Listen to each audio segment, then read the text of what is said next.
And welcome to another edition of Gridiron Nation on Game Plus TV. Gord Randall joining me as usual. I'm back from Europe for a few weeks. We'll have more on that later. But Gord, it was kind of a wipeout week for NCAA teams that have prominent Canadians on the roster. Let's pick through the rubble of this one. One of the guys, and this is a good news story, even though it was a loss, that we haven't really leaned into too much this year, is Malcolm Bell at Michigan State. He's quietly getting better and adding parts to his game as the weeks go by. That's right. Yeah, we saw him adding on as a pass rusher several times in this game, resulting in a sack, resulting in an additional tackle for a loss. And this has been a little bit of a new element to his game, as he's been a little bit more of a cover guy for most of his career leading up to this, first at UConn and now at Michigan State after the transfer. And it's nice for him that he's really found a home at Michigan State. Unfortunately, his season's been a bit of a dumpster fire for the Spartans, but Bell has done a really nice job of comporting himself in a much tougher conference. He does not look out of place in the Big Ten after transferring over from an independent school in UConn. And so it's been a really good showing for him in what's probably his last year at this level, but a significant step up in competition. So I think he set himself up well to be a guy that you're probably going to hear pretty early on in the CFL Draft this upcoming spring, and a guy I think you probably see north of the border fairly quickly, because he falls into that zone of a guy that I don't think is going to get a particularly serious or a lengthy NFL look. Other athletes out there that don't necessarily get serious NFL looks are tweeners. And when we talk about tweeners from a Canadian perspective, we're talking about guys that can be targeted in the first round of a CFL draft. And their body types and their skill sets fit really well into that 65-yard wide field. Who has emerged as your top tweeners this year? Yeah, it's interesting you bring that up, because Andre Ware, the former Heisman Trophy winner and former CFL quarterback, made a comment this past week about Tommy Castellanos at Florida State and Diego Pavia at Vanderbilt, the two guys that he thinks specifically would have really long, successful CFL careers and should maybe consider that. And both of those guys fall into that mold, right, of the guys that don't fit the traditional NFL mold for a quarterback. In particular, both those guys are sub 6 feet, but they have the physical tools aside from that would still make them professional caliber quarterbacks if they got the shot. And so when we look at different positions in some of our Canadian guys, I mean, the first guy that stands out is Roland Jones, who led the Arkansas Razorbacks in receiving this past weekend. Texas, this is a guy who has made 3 major stops now in his NCAA career, moving up the ladder a little bit each time, making the jump from Montana State to Arkansas this year, and has slid in pretty seamlessly. And he's, much like tight ends often do, he's had his spike weeks and his very quiet weeks. But his spike weeks, I mean, he's now had, I think, 3 different games where he's led the Razorbacks in receiving. Now, the year has been an ugly one for this team. Their coach gets fired. I think they're winless in SEC play at this point in time. But Rohan has shown, again, versatility. He's got a rushing touchdown on the season. He's got, I think, 4 receiving touchdowns now on the season. And he's shown that he can be in line, attached to the line, in the backfield, split if needed. And so it's been a really good showing for a guy that across multiple stops at this level, like I said, has had to do a lot of versatile and varied things that I think will set him up really well for the CFL. And the CFL's Fall Central Scouting Bureau did have him on their top 20 list, but he was near the bottom. I think if he gets in with the right creative offensive coordinator, like, he could be the steal of the draft if he's the type of guy that, like, if he goes where he's currently projected, which would be like 3rd round. I think that you can get a guy, I think, like a Javon Katoy type for the Lions, who can do a whole bunch of things, can be a reliable safety blanket for you, but can also be a key pass protector if needed, and add on as a run blocker too, and be a really traditional kind of versatile YH type in the receiving corps. So he's a really interesting prospect, I think, as a CFL guy. And then another guy that has been going on really strong down the stretch, and he just keeps adding sacks week after week, is Near Gatkuth. Now, I think the difference between him and, say, Nakeem Messidor is that Gatkuth is a little bit lighter in the pants and is, I would say, more of a pure pass rush specialist. I would not really trust him at this point to hold up against the run in the NFL game, whereas Messidor, I think, is capable of doing that. He's about 20 pounds lighter than Messidor too, but he can get after the quarterback, got great burst, and has been playing really well recently alongside his whole squad at Wake Forest, who has had a really strong stretch drive here. Last week, the group talked about the lack of CanCon in the CFB, but what about the possibilities for Canadians and their teams in upcoming bowl games? Who's in, who's out, who's still got a chance? Yeah, I think a lot of the teams of interest are going to be in some of those kind of second, third tier bowl games. But like, I personally really enjoy those games. I find that they're especially when they're meaningful for the school. So, I talked about Wake Forest last year. Wake Forest, if they win their last game and then win that bowl game, could get to double-digit wins, and that's something that's only happened less than 10 times in school history. So, like, those types of things are really deeply meaningful for individual schools. So Hawaii, for example, has already qualified for a bowl game. That's a good year for them. I talked about East Carolina on last week's program. That's a good year for them. Temple, with a win this week, could potentially be bowl eligible, which would be a huge jump forward for them.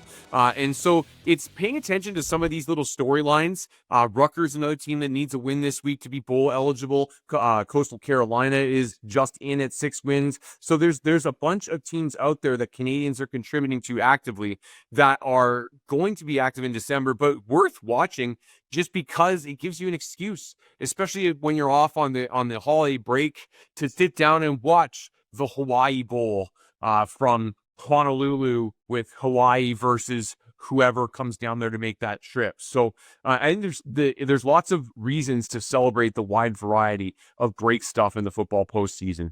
Now it's time to bust a move with Alex McComb and Border Ballers. Welcome back to Border Ballers. I'm in the middle of a move, so my setup is a little different.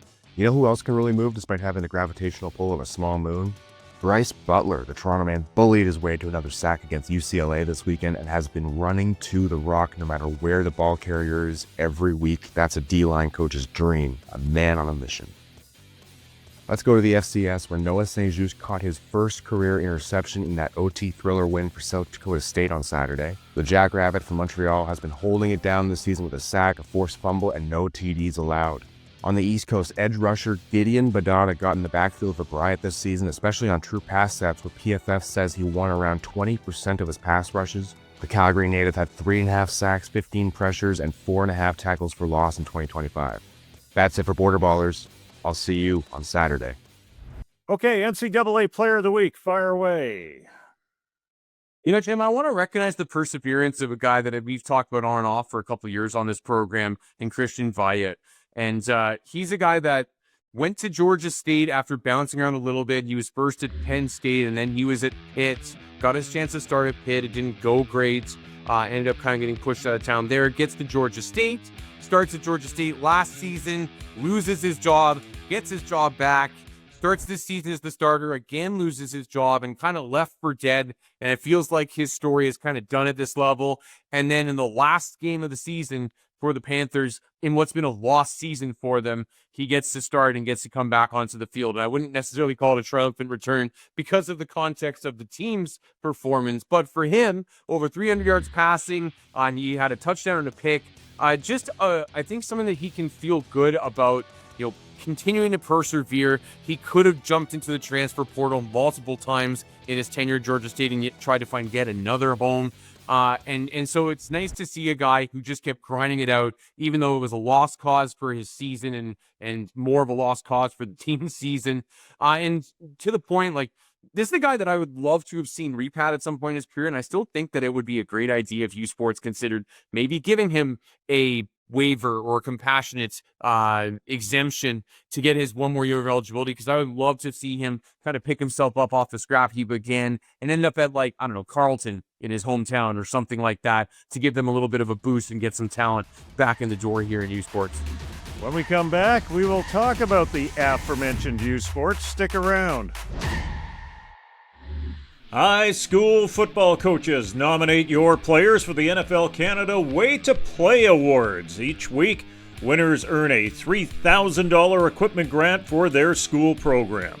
Show us game footage that highlights safe, proper technique, and impactful play.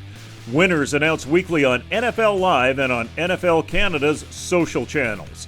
Learn more at nfl.com/Way to Play.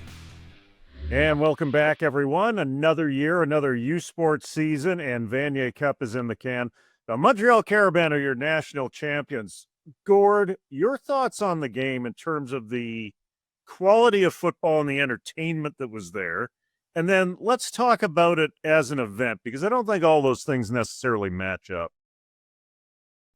Yeah, I'll be honest. I didn't find the game overly compelling. It was a bit of a dreary affair, especially for a national championship. Now, it also had the feel of a mid-October conference game in terms of just the atmosphere around it. But yeah, like it got a little chippy at times. It was a bit of a penalty fest at times. A lot of singles, a lot of rouges, which I'm sure certain members of the audience were sitting there being like, "But the rouge is Canadian football." Great. A punter shanks a punt and kicks it out of the back of the end zone. They're not doing their job properly, and that does not help the game. So and then of course Montreal took their obligatory RSEQ safety as well. So yeah, I don't know. It frankly is probably not one that's going to be particularly memorable in the grand scheme of things. Now, with regards to the game itself and the winners, I had Montreal full value for the win, and Saskatchewan hung in there for the better part of 3 quarters before Montreal finally opened it up. I think for most of this game, it was closer than the final score might indicate, but at the end of the day, that depth that we talked about from the Montreal Carabin's roster, I think really showed through in the tail end of this game. And as I talked about coming in, on the whole, they were healthier than Saskatchewan in key positions as well. Lucas Dembele was banged up for them, the running back, but he kind of gutted it through. And their defense was outstanding throughout the day. So I felt that Montreal did a good job of taking strategic shots at certain members of the Saskatchewan secondary, finding ways to isolate guys that weren't necessarily coverage specialists, great cover guys for them, and getting key plays put off against them. And then, of course, Pepe Gonzalez had some blind throws. I think of the touchdown throw in particular in the fourth quarter, where he just drops this ball in the bucket from about 30 yards out. There was some really good stuff there from the Montreal quarterback too. So I thought he handled pressure really well as well. Saskatchewan front, Seth Hundeby, the President's Trophy winner, was up to his usual tricks up front. Saskatchewan generated a fair amount of pressure in this game, but Pepe did just enough to get it done and lead the offense to victory. And it was another, I think, pretty clinical Montreal win here. There was a pearl-clutching drive-by of a story on CBC.ca observing that the Vanier Cup is plugging along in a diminished capacity. Is the solution of this national championship simple as just investing in it, putting the work in it, rolling up your sleeves, and having a champion to drive this thing? Because they haven't broken 6 figures on this for the last 6 years. Like, it's been under 10,000 for that period of time. This game really seems to be in the doldrums as an event. Yeah, it does. It's I used a term, I think it was on air a couple weeks ago, where I described what U Sports is doing is just incredibly unambitious. And it feels like that describes the Vanier Cup as an event. It feels like it's just, listen, we're just going to tick the boxes, put on the event, hopefully people show up, and we'll make sure it's on a platform, and there it is. And it just feels like there's kind of just minimal effort put into finding ways to go reach people and to incentivize them to get into the stands and to bring them in. Like, they should have been working with the University of Saskatchewan to organize buses of Huskies fans to bring it in and take advantage of the fact that just a couple hours down the road is one of the finalists. And you could have they put 10,000 people in the stands in Saskatoon some weeks. Why couldn't you help transport a bunch of those people and make this an even thicker crowd, take advantage of that, right? Like those types of things. When we've seen the Vanier Cup be successful, draw a big crowd and become a big event, it's because the organizing committee has been aggressive and creative at finding ways to go and encourage people to get out to the game. And so it just feels like every year it's just kind of treated as, oh, well, it's another one of our national championships. We're gonna do everything competently and make sure it's in a decent venue and has a broadcast carrier, and then it's a job well done, no matter how it goes. And I just feel like if there's room for a lot more ambition and to aim a lot higher with what this is an event. But of course, that's reflective, I think, of the landscape in general, right? Like, we've complained about this for years, but youth sports institutions don't suitably emphasize football as the big dog in the athletic departments that it rightfully is. And I know that it's got limited dates a year, but in terms of the numbers that football draws out, it consistently is the largest attended sport of all of the sports that youth sports schools run. And yet, athletic departments don't seem to treat it with that level of import. And I would actually argue that the lack of home dates means that you should be able to emphasize even more attention on each of those individual dates to make each of them an event worth attending. And that culminates all the way in the national championship. This is a quiet time of year, relatively speaking, for university sports. There should be nothing but focal point on this national championship, and it just feels like they're kind of resigned to being an afterthought in the national sporting landscape, which is an absolute shame, in my opinion.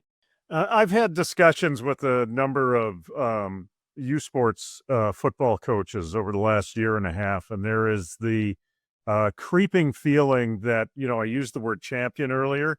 Their athletic leaders in their departments are not being champions for football. The football feels like it's isolated, that it's not being promoted literally at all by youth sports. You go to the website during the football season, the lead story is never a football story. And after what happened at SFU, there's some fear out there about the future of this game in this country. Is that fear founded or unfounded in your mind? I mean, I think there are a few challenges creeping up on the landscape. I think costs are continuing to rise steadily and funding is continuing to drop steadily across the country, forcing universities to make difficult decisions. And for football, that can sometimes be an easy target because while it does draw the most attention and the most fan support, generally speaking, across campuses, it's also far and away got the highest operating budget of an individual team because of the size of the operation. So, that's a real challenge. Of course, the numbers of kids participating in the contact sport in this country is a challenge in a lot of places as well. And then, of course, you see the increased competition from the various brands of football down in the States, whether it's the prep ranks taking a lot of the top Canadian kids at the high school ages, whether it's Division I that we cover on this show that's catching more Canadians and letting fewer of them slip through the cracks if they have the physical abilities to go down there. Like these types of things are challenges that aren't necessarily new, but I think are getting more complex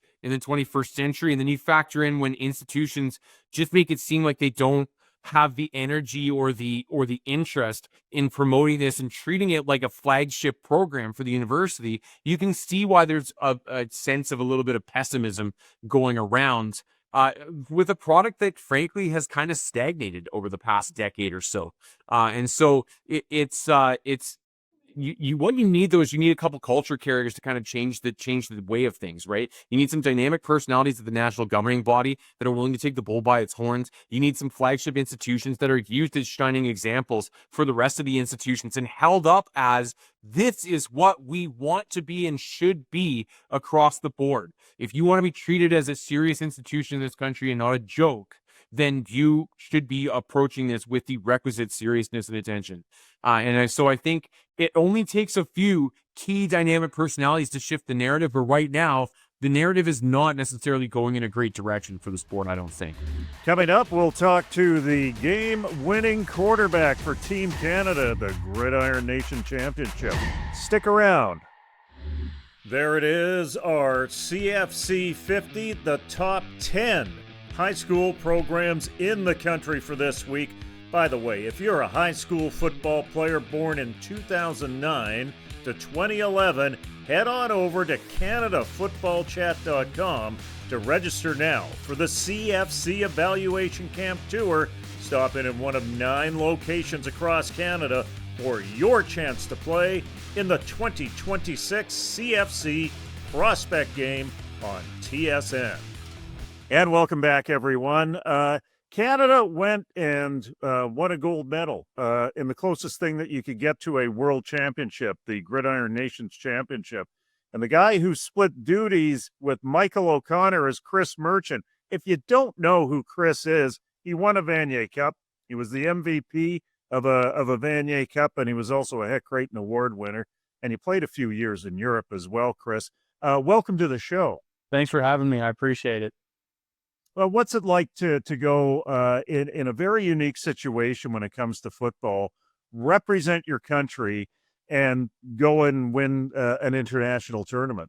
Oh, it's super exciting. I mean, you grow up as a little kid dreaming that you could represent your country one day, and to get to go across the world and play against different countries that against guys that love the game as much as you, and it truly was amazing to get to play with a group of guys that I mean, I played against some of them in college, and you hear about a lot of them, and a lot of guys had opportunities in the CFL, and we had to come together on such a short schedule, and we bonded so quickly, and some of those guys are probably going to be friends for life now, and to go over there and win the gold was just super special with a great group of guys. So very, very cool experience.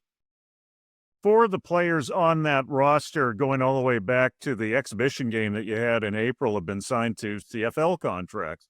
Just how good was this team? It was really good. I mean, we had a couple guys that, like, Jake got signed to the Ticats right after we had finished, and obviously there's a bunch of guys who were probably fringe guys who were very close to making teams, and the timing wasn't right or whatever it was. So obviously to come together and get to play at such a high level, and then obviously there's some great talent overseas, and they kept it close in some of the games, and I think obviously some of the things that can keep football so interesting, such as, I mean, reffing, weather, coming together and trying to learn an offense in 3 days, and all of those things can obviously make football just that much more exciting. So the fact that we were able to do it and go and win 2 games on such a short schedule made it even more special for us. So Most of the guys on the roster had a North American background, but you've spent a few years in Europe playing for a team in Hungary. Tell me about how you helped your teammates adjust to all of those vagaries of playing in Europe. yeah, I mean, you just kind of remind them that we're not on home soil. We're playing against guys that care about their country just as much as we do, and that football has been over in Europe for a number of years, and the guys care about the sport just as much as we do. So just a reminder that they were going to bring their best no matter who we were playing, and that we had to stay on top of what we were doing, just like any other game. It wasn't just us going and playing guys that had stepped on a football field for the first time. So we were super impressed with the talent, and again, we were just very happy to come out with the gold medal and play 2 good competitive games. Yeah, take us quickly through those 2 games. The game against Italy, from my perspective, it was fun. It was a little tense because it was tied 3 times, 3-3, 10-10, 17-17. You guys go up with a field goal in the fourth quarter, and Italy had a chance to put that thing into overtime with a 41-yarder that was missed in, quite frankly, a fantastic setting and a historic facility in the Velodromo Vigorelli. That must have been a lot of fun for you guys. Yeah, it was a ton of fun, and it was a great atmosphere, like you said. I mean, you've got the European air horns going, and it made it a kind of a loud atmosphere, and we had to really work on our communication, which was something that obviously in a short time frame you don't get to work on a lot. So snap counts and cadences and all of that were something that we had to change throughout the game and kind of figure out. And again, they came out and they gave us their best after it was kind of a different team than we saw in the exhibition earlier this year. And they have quite a few kind of American Italian dual passport guys that obviously grew up playing very high level football, and they gave us their best. And again, I think there were a couple calls that might have maybe gone both ways, that maybe changed the momentum of the game, and it could have swung one way or the other. But I mean, that's football. At the end of the day, you just want to be the team at the end of the game that comes out on top. And luckily we were, I don't think it was lucky, but again, I think hopefully the better team won that day, and we think we were the better team. So we were really grateful and happy to come out on top. Well, and you proved that in your game against Germany as well. Germany rebuilding on the offensive side of the ball after, quite frankly, a disastrous European Final Four for them. But on defense, they're a solid team, aren't they? Yeah, they definitely are. I mean, they had a couple safeties that could fly around, and I remember one throw I thought I for sure was going to complete like a corner, and the guy left his feet, got horizontal in the air, and made an unbelievable play. And I just remember standing there being like, wow, that was a really nice play. So, I mean, those guys can play, and it's cool to see how the level continues to grow. And they obviously have the GFL in Germany and a really high level of football. And we don't know what's going to happen with the ELF or the EFA and all of that stuff going on right now. But the level of football continues to improve. And I think you get that all over the world with the more that countries play and develop their players, the better that football in the world is going to become. So I think Canada and the US have kind of been the powerhouses, but it's going to continue to get better everywhere else as well, which is exciting for me. I think that's what makes the sport so great. Now, is this it for you, or are you joining the team as they go down to Mexico for that exhibition game on December the 13th? No, I'll be there in Mexico. I'm super excited for that as well. And I know, again, the Mexicans have a great pool of talent as well because of the LFA. So I know they're going to bring their best, and it's going to be really interesting with the altitude and being in a city that we've never been to in Mexico City. So it should be a great experience. We have one guy who's played in the LFA, so he's given us some insider information on what to expect, how hard it's going to be for us to get our conditioning right and stuff like that. So we're going to have to bring our best and hopefully come out on top again like we did in Europe. And apparently there's a pre-sale already of 11,000 for this game in a 15,000 seat facility. So the atmosphere should be fantastic. Chris, thanks very much for this, and congratulations on winning the gold for Canada. We appreciate it. Thanks so much for having me, guys. I appreciate it, and thanks for all the support. Gord's got his game of the week coming up next. Welcome back. Time for, we'll just do one game. We got enough time for one game, Gord. What is it? Game of the week. Sure. Rutgers does host Penn State with bowl eligibility on the line for both teams, actually. So that should be an interesting one. But I'm going to focus my attention on Wake Forest, who, as I noted earlier in the program, has been rolling lately and has a chance to get to 9 wins in the regular season, potentially 10 wins overall, which would be a big deal for them. They travel to their in-state rival Duke, who is 6-5 on the season. Duke, I think, has fallen a little bit short of preseason expectations. They brought in a really big profile transfer quarterback, Darian Mensah from Tulane, who actually Mensah has been excellent this season, but the rest of the Duke roster not so much. And so Wake Forest is in a really good position here, but it's a tough road game. And being rivalry week, these things can always go sideways on you. So it should be a really interesting one. That'll run in the early window on Saturday. Thanks for that, Gord. For everyone on Gridiron Nation, this is Jim Mullin saying, let's get out to the game.